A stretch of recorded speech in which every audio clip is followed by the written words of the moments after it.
Hello there, students. How are you all? I hope you are well. You well? Okay.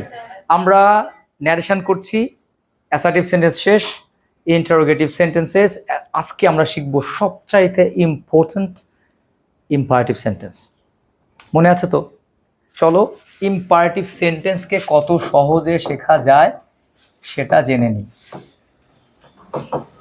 imperative sentence আচ্ছা তোমরা কি জানো যে imperative sentence গুলো তো কারা জানো কারা ইম্পারেটিভ সেন্টেন্স সাধারণত ধরো আমি স্যার আমার বাংলা আমি জানি না আমার দরকার নাই আগে ন্যারেশনটা তো জানটা তো আগে বাঁচাও ঠিক আছে যেমন ইম্পারেটিভ সেন্টেন্স সাধারণত ভার্ব দিয়ে শুরু হয় ইম্পারেটিভ সেন্টেন্সের সাবজেক্ট উজ্জ্ব থাকে যেমন আমরা বলি আমাকে এক গ্লাস পানি দাও কে দিবে তুমি কিন্তু তোমাকে তো বলি না যে তুমি আমাকে এক গ্লাস আমরা কিন্তু বলি না এদিকে আসো ওইদিকে যেও না মিথ্যা বলো না ইত্যাদি তাহলে প্রথমে একটা নর্মাল হতে পারে ইতিবাচক আদেশ নিষেধ করি আমরা এদিকে আসো বসো খাও যাও হ্যাঁ ইত্যাদি তারপরে আমরা না করি যে কখনো মিথ্যা বলো না ডু নট দিয়ে নেভার দিয়ে বলি আর একটা বলি হচ্ছে আমরা লেট দিয়ে যেমন আমাকে করতে দাও যাইতে দাও শুইতে দাও আমাকে আমার মতো থাকতে দাও এরকম গান বলি না আমরা তো সব লেট দিয়ে শুরু হয় আর একটা হচ্ছে চলো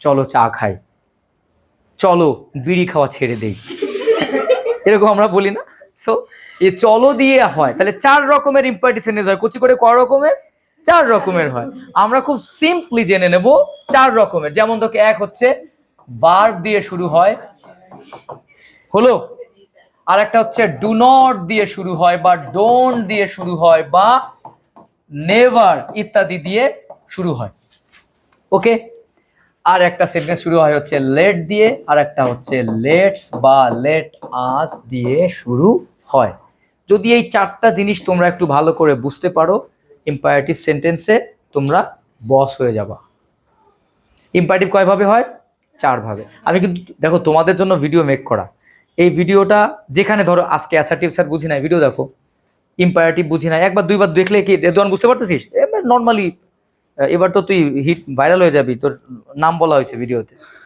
রেদওয়ান বলা হয়েছে বুঝিস না তো পুরো ভাইরাল রেদওয়ান দা বস আচ্ছা আমরা কিন্তু মজা করছি ক্লাসে সেই মজা করার জিনিসটাকে আমরা ভিডিও শুট করছি কেন তাতে আমার স্টুডেন্টরা কালকে বাসায় গেলে যেন সে আমাকে পায় আমাদের উদ্দেশ্য কি ভিডিও দিয়ে আমার বাচ্চাগুলোকে হেল্প করার মনে থাকবে ওকে তো ইম্পারেটিভ কয় রকমের চার রকমের কি কি ভার্ব দিয়ে শুরু হয় ডো নট বা ডোন্ট দিয়ে বা নেভার দিয়ে শুরু হয় লেট দিয়ে শুরু হয় লেট দিয়ে শুরু হয় আমরা চারটা বাক্য বলছি মন দিয়ে শোনো প্রতিদিন স্কুলে যাও go to school everyday verb দিয়ে শুরু হলো সর্বদা সত্য বলো অলওয়েজ দিয়ে বলতে পারে অলওয়েজ স্পিক দ্য ট্রুথ তাই না আবার নেভার দিয়ে হতে পারে never tell a lie do not tell a lie do not go out ইত্যাদি let me do it let me go let me help let me save money let me plant more trees ইত্যাদি ইত্যাদি বলতে পারি আমরা আর একটা হচ্ছে let's দিয়ে আর একটা হচ্ছে কি লেটস দিয়ে সেটা কেমন যেমন লেটস ডু দ্য ওয়ার্ক চলো কাজটি করি লেটস ওপেন দ্য ডোর চলো দরজাটি খুলি লেটস হ্যাভ সাম টি চলো একটু চা পান করি ইত্যাদি ইত্যাদি মনে থাকবে তো একটা সহজ টেকনিক শিখিয়ে দিচ্ছি দেখো যদি ভার্ব দিয়ে শুরু হয় এর আগে একটা টু লাগাবা আমি কোনো বই থেকে তোমাদেরকে পড়াচ্ছি না আমি বই ছাড়া পড়াচ্ছি কি বলছি আমি যদি ভার্ব দিয়ে সেন্টেন্স শুরু হয় তাহলে কি দিব টু যদি ডু নট থাকে তাহলে নট টু কি বললাম নট টু যদি লেট থাকে তাহলে লেটের পরিবর্তে লিখবো হচ্ছে আমরা মাইট মনে থাকবে হ্যাঁ মাইট প্লাস সাবজেক্ট প্লাস V1 শেষ ওকে অথবা ঘুরায় দিতে পারো এইভাবে দাও তাহলে তোমাদের জন্য ভালো হবে সাবজেক্ট প্লাস মাইট প্লাস ভার্ব 1 আর যদি লেটস থাকে মনে রাখবা তাহলে হবে হচ্ছে শুড প্লাস V1 হবে একটা হচ্ছে মাইট প্লাস V1 হবে সাবজেক্ট তো থাকবেই দরকার নাই একটা হচ্ছে মাইট প্লাস V1 এটা কি শুড প্লাস V1 যখন আমরা কাউকে লেটস দিয়ে কিছু বলি তার মানে আমরা একটা প্রপোজাল দেই না চলো এটা একটা প্রস্তাব দিলাম না চলো খেলতে যাই এটা একটা প্রপোজাল না এই জন্যে আমাদের লিখতে হয় propose to reporting verb is very important মনে থাকবে ইম্পারেটিভ সেন্টেন্স যদি আদেশ বোঝায় অ্যাডভাইসড তাই না তারপরে তোমার যদি নির্দেশ বুঝায় ওয়ার্ডেড, সো এটা তোমাকে বুঝে নিতে হবে। পুরো ন্যারেশনটা কিসের খেলা? রিপোর্টিং ভার্বের খেলা, মনে থাকবে। এজন্য কিন্তু বলে reporting verb, reported speech. Reporting ভার্বটাকে ঘোরায় দিব, আর রিপোর্টেড স্পিচটাকে ওই যে সাবজেক্টটা চেঞ্জ করবো, ভার্বটাকে চেঞ্জ করবো, ডান। একদম পানি। আচ্ছা তোমরা বলো কঠিন লাগছে? কঠিন লাগছে না সহজ লাগছে? ওকে, এবার আমরা 4টা বাক্য লিখি। দেখো আমি লিখলাম she said to me do the work। আগে মনোযোগ দিয়ে দেখো, একদম পানির মতো করে দিচ্ছি, ঠিক আছে? she told me। এখন আমি বারবার she ব্যবহার করি কেন জানো? তোমাদের ইজিলি বুঝতে পারো, যা মনে চায় আসুক। তখন সাবজেক্ট ধরো রহিম করিম যদু মধু যা দিল, সুবহানের মা দিল, সমস্যা নাই আমার। ভার্ব তো টোর লিখতে হবে, ঠিক কি না? সাবজেক্ট যা দিক, মনে করলে মনে বলতে আক্কাস আলী ভার্ব, সাবজেক্ট থাকলে আমার সমস্যা কি? আক্কাস আলী থাকুক, ইদ্রিস মোল্লা থাকুক, উই ডোন্ট কেয়ার। আমাদের একটাই কেয়ার, সেটা কি? রিপোর্টিং ভার্ব কি আছে।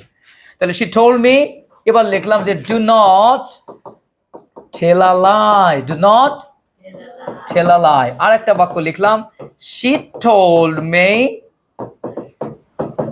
এই যে let me go, এটাকে আমরা যদি একটু নেটিভদের মতো বলি তাহলে কি? let me go।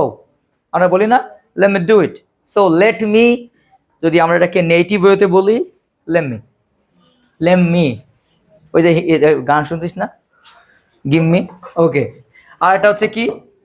she told me let's do it, অথবা লেটস প্লে ফুটবল। ওকে, এবার দেখো 4টা বাক্য হয়েছে। একদম ঠান্ডা করে খেয়াল করো, 4টা বাক্যে আমরা কি কি খেয়াল করব? আমরা খেয়াল করব এখানে কি ভার্ব দিয়ে শুরু হয়েছে না, টু দিয়ে শেষ করব। ডু নট এর পরিবর্তে নট টু ব্যবহার করব, আর বাকিটা সেম থাকবে। এবার দেখো যদি আমরা লিখি, দেখো এখানে ডু দ্য ওয়ার্কে কি প্রকাশ পায়? Ordered, advised. ধরো তুমি কিছুই বুঝতে পারো না, তুমি দুর্বল, টোল্ড লিখে দাও she। আর যদি বুঝতে পারো তো very nice, she told me to, যা আছে তাই, to do the work। she told me to do the work। আমরা কি কোনো কিছু চেঞ্জ করেছি? শুধু টু অ্যাড করেছি। ইম্পারেটিভ সেন্টেন্স 1 ডান। 2 নম্বরে দেখো she told me do not, তাহলে একই জিনিস লেখো she। তুমি চাইলে অ্যাডভাইস লিখতে পারো, আর যদি কোনো, এটা পরে আস্তে আস্তে শিখে নিও। নর্মালি আমরা আগে ন্যারেটটা করি। she told me not to tell a lie। দেখো কত সহজ। আমি কিন্তু কোনো রুলস তোমাদেরকে শেখাইনি, শিখিয়েছি একটা রুলস শিখে দিয়েছি আমি, ট্রিক্স শিখাচ্ছি, ট্রিক্স উইদাউট টেন্স। ওকে, এবার দেখো লেট মি, তাহলে কি লিখবো? এখানে কিন্তু আমাদের দ্যাট ইউজ করতে হবে। she told me that হলো। এরপরে কি? সাবজেক্ট আগে আসবে। দেখো টু নট টু থাকার কারণে আমাদের সাবজেক্ট নিয়ে মাথা ব্যথা করার দরকার ছিল না, কিন্তু যখনই দ্যাট ব্যবহার করব তখনই আমাদের সাবজেক্টের ব্যাপার আসবে। তাহলে সাবজেক্ট কি? মি। কোন পার্সন? কার সাথে চেঞ্জ হবে? সাবজেক্টের সাথে, তাহলে she হয়ে যাবে। আর লেট এর পরিবর্তে কি বসে? মাইট। তারপরে যা আছে তাই, শেষ। she told me that she might go। এটাকে আরো অন্য ভাবেও করা যায়, কিন্তু আমরা ইজিয়েস্ট ওয়েটা দিয়ে করছি, ঠিক আছে? এখানে হতে পারে she might be allowed to go, এভাবেও করা যায়, দরকার নাই, একদম সিম্পলি she might go। এবার দেখো এখানে লেটস থাকলে বলেছিলাম যে রিপোর্টিং ভার্ব চেঞ্জ হবে, প্রপোজড আসবে। তাহলে কি লিখবো? she proposed to me that। এরপরে কি লিখবো? তারপরে কি আসবে? সাবজেক্ট। সাবজেক্টকে দেখো এখানে লেট আস, এখানে আস লুকানো আছে না? এখানে কিছু জিনিস মনে রাখতে হবে, সেটা তোমাদেরকে আমি একটু পরে শিখিয়ে দিচ্ছি। তো এখানে আছে হচ্ছে আস, আস থাকলে কি হয়ে যাবে? উই, ঠিক আছে? আর লেটস এর পরিবর্তে কি লিখবো? Should, we should do it. দেখো 4টা বুঝতে পেরেছো কিনা? এখন একটা জিনিস তোমাদেরকে একটু বিব্রত করতে পারে, সেটা হচ্ছে এখানে যদি লেটস থাকে, আর এখানে দেখো কি কি থাকতে পারে? মি থাকতে পারে, ইউ থাকতে পারে, অন্য কিছুও থাকতে পারে। যদি এখানে মি থাকে তাহলে উই হবে এখানে, যদি এখানে ইউ থাকে তাহলে ইউ হবে, আর অন্য ক্ষেত্রে দে হবে। মনে থাকবে, বারবার রিপিট করে করে দেখবা। কি বলেছি আমি?